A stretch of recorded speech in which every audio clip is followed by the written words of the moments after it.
When looking for a game that exemplified what the Wii was all about, you wouldn't have to look much further than the pack-in title Wii Sports. However, when you look at it from a pure gameplay standpoint, Wii Sports Resort was the better game. Wii Sports Resort took everything that made Wii Sports great and amplified it. Not only did it include 12 sports versus the original 4, it added enhanced gameplay with a newly released Wii Motion Plus attachment, adding great games like swordplay, basketball, and table tennis to the already excellent bowling and golf. There was something for everyone to love.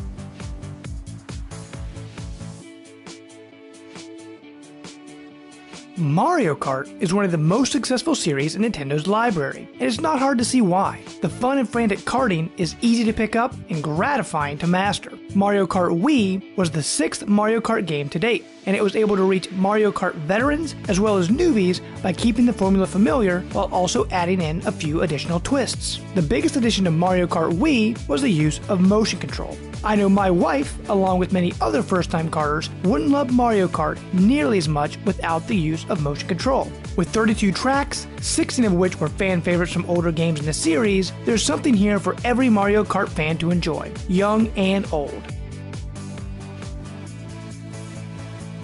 So far, our list has been very safe for the kids. That all stops with number 8, No More Heroes 2 Desperate Struggle. Full of blood, assassinations, and off-the-wall humor, Suda51 and Grasshopper Manufacturer took things to the next level. No More Heroes 2 Desperate Struggle follows the continuing adventures of Travis Touchdown, a samurai warrior wannabe turned hitman and top of the assassins in the United Assassins Association. The game is made up of 15 different boss battles where you face the most ridiculous enemies imaginable. You'll be slicing apart cyborgs, ghosts, and everything in between. You'll even see a few returning enemies from the original adventure. The game never ceases to surprise.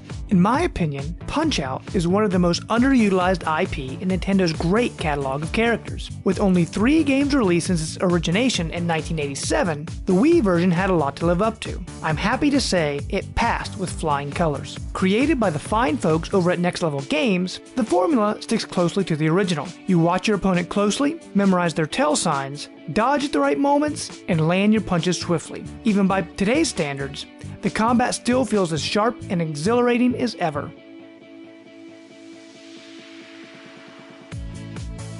With the recent release of Resident Evil 7, what better time to discuss what is said by many to be the greatest Resident Evil game of all time, Resident Evil 4. While the game released in January 2005 on the GameCube, the ultimate version of the game released on the Wii in 2007. Why is it the best version of the game? Simple: controls. While the game had the standard Wii waggle for certain QuickTime events, it was the pointer controls that really made this game shine. It made the ability to pick off headshots one by one a true art form, making the smallest adjustment with just a slight movement of your hand. With a true widescreen presentation, enhanced motion controls for aiming, and added content and missions, the Wii version is by far the best version to purchase of Resident Evil 4.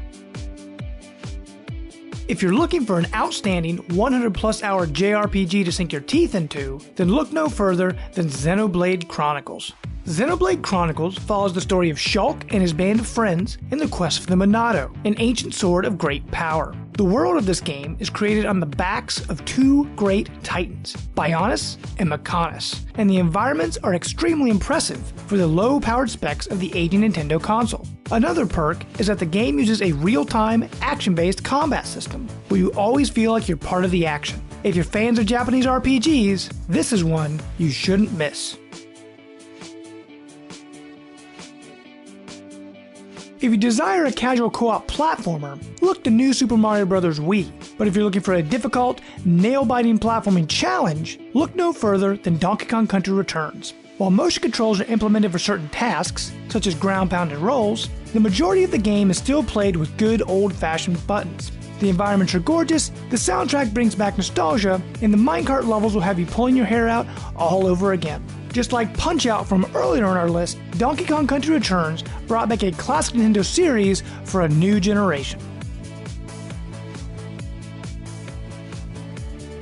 Okay, sure, you could say this one is cheating, since it's technically 3 games rolled into one package, but what a package it is.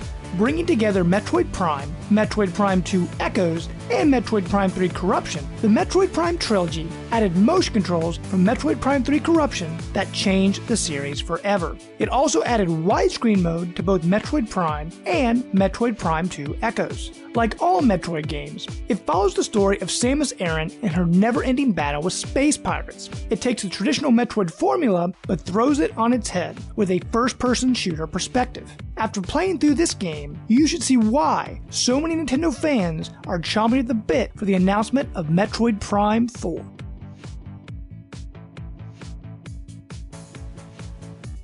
He's been to burning deserts and icy peaks, flown through the sky, and dived down to the watery deep. Where else could Nintendo take their world-famous mascot? Out of this world, of course, shooting through the stars. While the quest of rescuing Princess Peach remains the same, the gameplay is what really made this game so out of this world. The physics used for Mario really forces you to think in a whole new way. Every planet has its own gravity, and you must use that to solve many of the game's platforming puzzles. It's amazing how Nintendo can still make Mario feel fresh after all these years.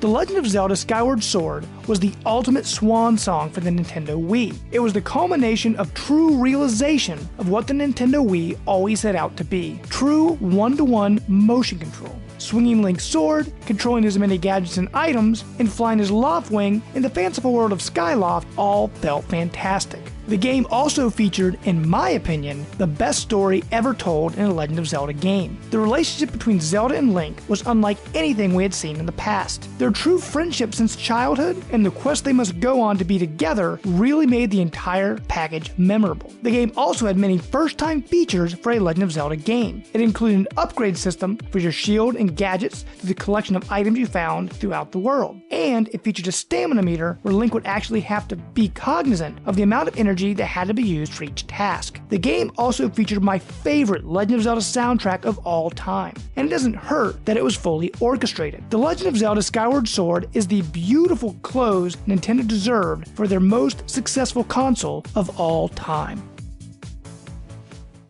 We hope you enjoyed this content from the Life of Gaming. If you like what you saw, be sure to subscribe down below. You can also catch our weekly podcast every Sunday on iTunes, SoundCloud, and the Google Play Store. You can find us on Twitter @LifeGamingPod and on Facebook. Until next time, we are out.